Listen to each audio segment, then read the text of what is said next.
So today I am doing my end of February wrap up. So this is the wrap up in which I talk through all the statistics and talk through all the books that I read from the point of view of the role of reads and what prompts they met and all of that. What I'm going to do is I'm going to first of all just do a quick run through of what the prompts were and what books we had to meet those prompts. Then I'll talk about the last two books that I need to discuss that I read in the second part of February. I also went in Woody's Roundup Readathon, so I'll talk through how that went and then I'll do all the stats at the end. Let's just get going. So the first role that we got in Roll of Reads was a favourite author's first book. For this one I chose to read Good Omens by Neil Gaiman and Terry Pratchett. It's actually technically Neil Gaiman's second book, but I couldn't locate his first book and it wasn't really a book so much as a mini novella type of thing. So this is his first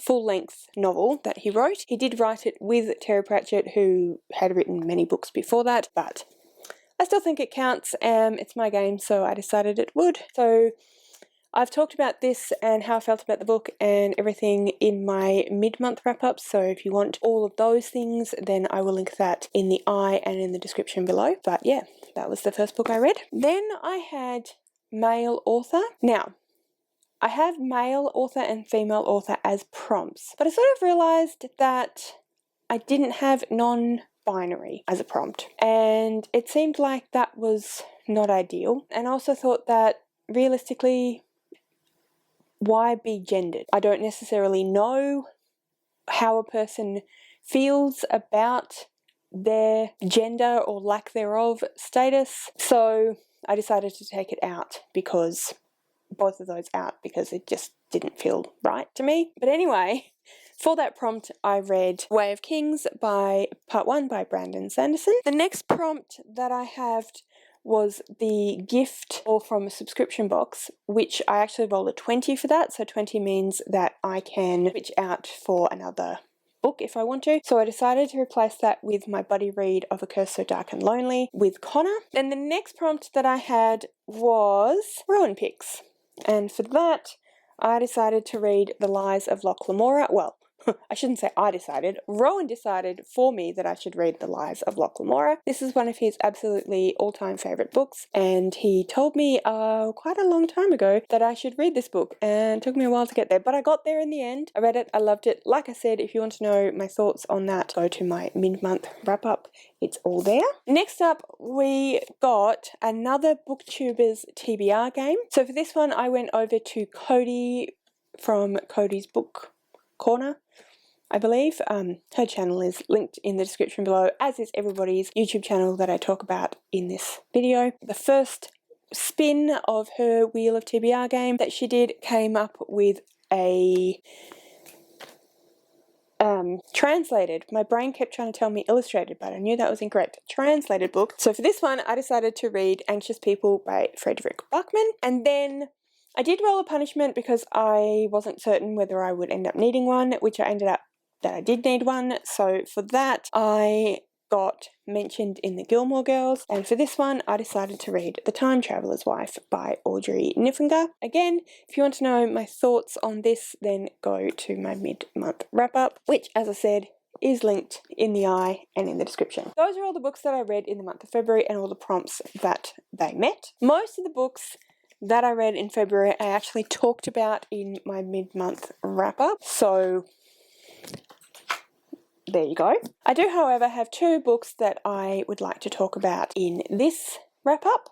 So the first of those is Anxious People by Frederick Buckman. This book was not quite what I was expecting. I have heard from a number of different booktubers that Frederick Buckman is very poignant in his writing, that he writes a lot of very meaningful work. I've also heard that he is fairly comedic, but mostly that he's very thoughtful and meaningful. He writes about quite hard-hitting topics. I know you're probably all thinking there's a but coming along. It's not quite that there's a but. I feel like there were a lot of those topics discussed in this book, but I didn't find it as poignant as I was expecting. I found it was very lighthearted and very comedic. Now, don't get me wrong, I did enjoy this book. I gave it Sorry, all of my information is in here. I gave it 3 stars, which on CawPile was 7 something. So I gave it a reasonably high rating. 3 stars for me is a fairly middle of the road. It's still a very enjoyable book. I still got a lot out of it. I had a good time reading it. It didn't quite get as high as it could. It was missing a few things, so it doesn't quite get up to 4 or 5. And that's, yeah, pretty much how I felt about this one. I think I had quite high expectations to be very hard hit and very moved. Like I said, there were definitely some quite hard-hitting topics in here, and they were definitely written about very well. So it's not to say that I didn't appreciate what this book was doing, but I think it was the expectation that it was going to be much more moving and heart-wrenching and just a different kind of book. This book reminded me quite a bit of Nick Hornby as an author, who's an author I really, really love. So again, that's a good thing, but yeah, I think the expectations, which isn't really fair to be honest with you, but you know, that's what happens. We all are subjective in the way we think about things. But yeah, I definitely would recommend it. I definitely think it's a really good book. It's really fun to read. It's very easy to read. I read it quite quickly, but yeah, just my own expectations let me down on this one, which again is a bit of a shame, but that's the way it goes. I just realised that I didn't tell you anything of what the plot is about. We are kind of going backwards and forwards in time. So we start with a bank robber who attempts to but fails to rob a bank in a sort of desperate attempt to escape the situation they have now got themselves into. This bank robber goes and holds up a viewing of an apartment across the road from the bank and holds a bunch of people hostage. And then we are going to the police officers who are in charge of the investigation into what's happened. There's quite a big mystery because they can't find the bank robber. They can't figure out who the bank robber is, and so they have to investigate and they have to talk to all of the hostages to figure out what happened, where the bank robber went, whether they're still in the apartment, and then we're switching backwards and forwards where between those officers trying to do that and then the actual hostage situation, the hostage drama. So we're learning about all the different hostages, we're learning about the actual bank robber themselves, what situation they were in, how they got to the position they were in. So as I'm describing all of this, it actually has elements that I would normally really love in a book. So like I said, I think it was my own expectations of the book and what I thought it would be versus what it was that is dragging that down, which seems a little bit unfair. So I think I might have to give it another read at another point and see what I think of it then. But for now, that's where we landed. Okay, so the final book that I read this month and the final book that I need to chat to you about is Way of Kings Part 1 by Brandon Sanderson. I actually went into a lot of detail in a vlog that I put up recently of me reading this book. I will link that in the description below and also in the eye, so you should go and check that out for a lot more of my thoughts on that. It is very spoiler filled though, so if you haven't read the book and you wish to, maybe don't. So this is a high fantasy and we follow quite an array of characters. It is set in another world. We come in at a point where one of the kingdoms in this world has been at war with another peoples of the world for about 6 years. So we come in to that and to the position that this kingdom is now in. We follow, like I said, a range of different characters. So we follow a person who was in the army but is currently a slave, kind of still working in the army but not as a soldier. Then we also follow a young woman who lives in the main part of the world that we are in, and her family is very down on her luck, and she is attempting to become an apprentice to the sister of the king, who is a scholar and brilliant. And then we also follow the uncle of the king, who is a general in the army, and follow his perspective. So there's a lot going on in this book. It's the first book in a series. So this is part 1 of the book. It's the first part of a very long, epic high fantasy series. So as you can imagine, there's a lot of different moving pieces, a lot of different things going on in the story, a lot of stuff that happens in this book that doesn't necessarily feel like it's leading anywhere and doesn't really get resolved in the book, but you can tell that it's setting up the world, setting up expectations for later on in the book. I absolutely love this book. I thought it was fantastic. although there's a lot going on. So I gave it 5 stars, but I am very excited to read more of this series because I think that I mostly was just reading setup, which I have no problem with. That's how epic fantasy series work, and he wrote enough of interest in this one to make me want to continue reading it, which of course was the intention. I thought that it was incredibly well written. I love the storytelling techniques that Brandon Sanderson does in this book. I love the world building techniques that he uses. All of my favourite fantasies, like Lord of the Rings, like the Elderling series, the Wheel of Time, all of those different fantasy series that I love do this same type of world building. The world building is done throughout the story. You get bits and pieces as you go along, and a lot of it is assumed that you already know. There's a very large amount of assumed prior knowledge that the reader would have. Now, it does make for a bit of a difficult time reading it initially, because there's a lot of stuff that you don't know and that you have to find out as you go along and have to kind of put the pieces together, and when you come across some other thing later on in the book you can go, oh, that's what they were referring to when they said this. But I think that that makes it authentic, and I think that it makes it feel very real. Like I said, it's assumed prior knowledge, so the example I gave in my vlog, if you are writing in a contemporary set in New York City, the setup and the storyline isn't necessarily a true life story. So many people have enough knowledge about New York City that you don't have to do a huge amount of world building. You don't have to explain what the buildings look like. You don't have to explain every bit of window of the Empire State Building. You can just say the Empire State Building and people will conjure up an image in their minds of what that looks like because they already have an idea of what that looks like. And this is the style of world building that Brandon Sanderson uses. So although it can be a bit confusing initially, as you go along you start to get that understanding, and it assumes the prior knowledge in that same way. And I think, like I said, it makes it feel more authentic. It makes it feel, more like a realistic story. But when it's done really well, as it is here, it's done in such a way that even though there is assumed prior knowledge, there's just enough information, just enough description for you to get that image in your head and be able to make that up as you go along. I hope that makes sense. It makes sense to me.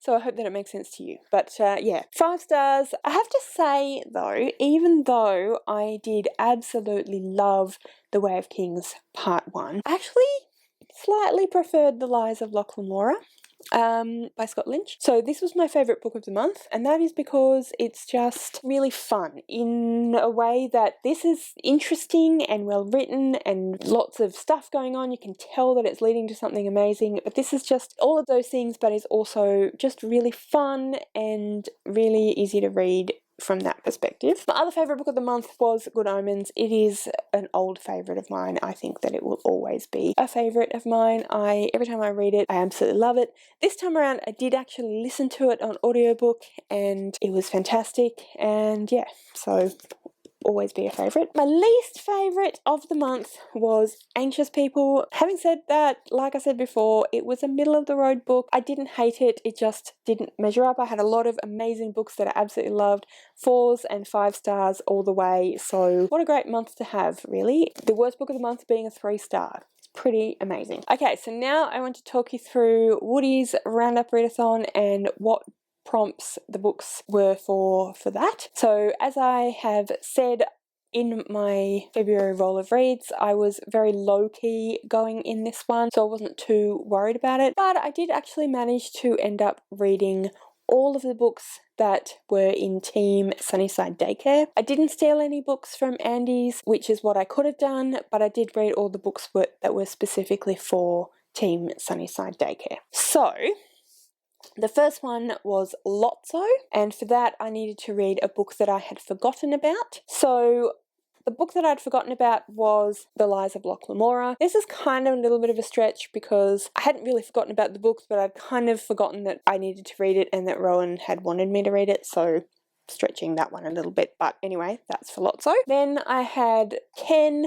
was A Curse So Dark and Lonely, so I had to read a book with a pretty cover for this one, and as you can see, Curse So Dark and Lonely has a very pretty cover. I literally just realised that I don't think I've actually talked about A Curse So Dark and Lonely by Bridget Kemmerer in any of these wrap-ups. So this is the book that I read with Connor. It is a Beauty and the Beast retelling. It features Harper, who is from our world, I believe Washington DC, and she gets kidnapped and taken to this other world where there is a prince called Wren, and Grey is his retainer, man-at-arms. Wren has been cursed by a woman who he slept with and then ignored.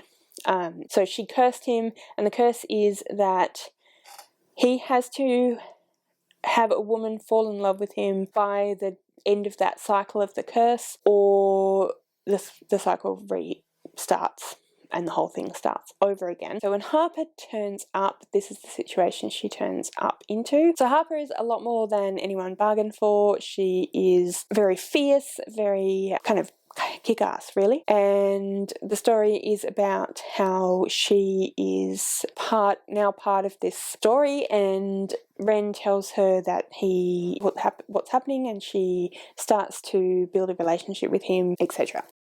I did really enjoy this one. I actually don't know what star rating I gave this one. I think I gave it a 3.5. So I did really enjoy it. It was a lot of fun. It was very easy to read. I definitely appreciated Harper's character. So Harper has cerebral palsy, and I thought that representation was written really well. It's a part of the story, but it's a part of Harper's character. It doesn't come into the story overly much, but yeah. I don't know if that makes sense, but anyway. So I really appreciated that side of things, and I thought that was really well done. Yeah, so it was a really good time, and I definitely want to read the rest. I think it was really enjoyable. And yeah, about 3.5 stars, maybe 4. I can't remember, to be honest, but it was around 3.5, I think. So that's A Curse So Dark and Lonely. Alright, so back to Woody's Roundup. The next one was Big Baby, and for that, I needed to read a book that I was intimidated by. So for that one, I said The Way of Kings. I was intimidated by this book because, well, it in its full version is huge. It's over 1,000 pages long, and I know that lots of people absolutely love these books. They're very much fantasy booktubers' favourites. I was just concerned that I wouldn't love it as much as other people did, so that's why I was intimidated. Next up was Stretch, and for that I had to read a book that was on or near the sea. So for this one, I went with Anxious People by Frederick Buckman. This takes place in a little town just near Stockholm, which is near the sea, so...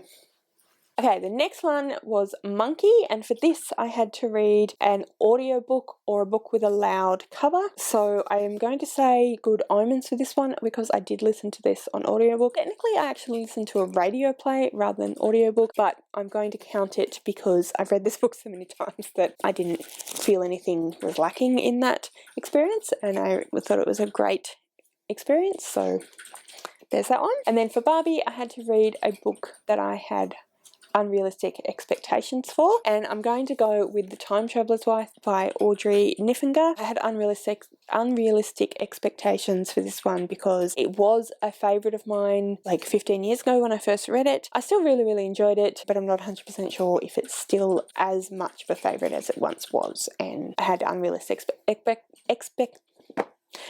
unrealistic expectations that it would remain so. So that was Woody's Roundup Readathon. Let's now talk about statistics, and I'll try and do that quickly so that we can wrap this video up. So in total, I read 6.5 books. The half is because I did have one DNF, which was Gideon the Ninth by Tamsin Muir. We had, like I said, one DNF. We had 3 5 stars, 2 4 stars, and 1 3 stars. 4 of the books I read this month were fantasy, 1 was a contemporary, 1 was romance that had elements of fabulism in it, and the DNF was a sci-fi. And all up, I read 2,863 pages. So, that is the end of my end of the month wrap up for February. If you have any thoughts on any of the things that I said about the books that I read, any of the thoughts about the books that I read for the prompt, like how they fit to the prompts and Woody's Roundup,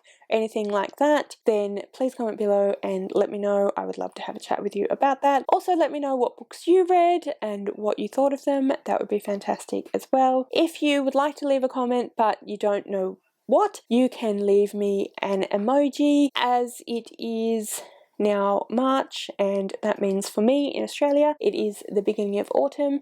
Leave me some kind of autumnal emoji. So guys, thank you so much for watching. I really do hope that you enjoyed this video, and I will see you next time.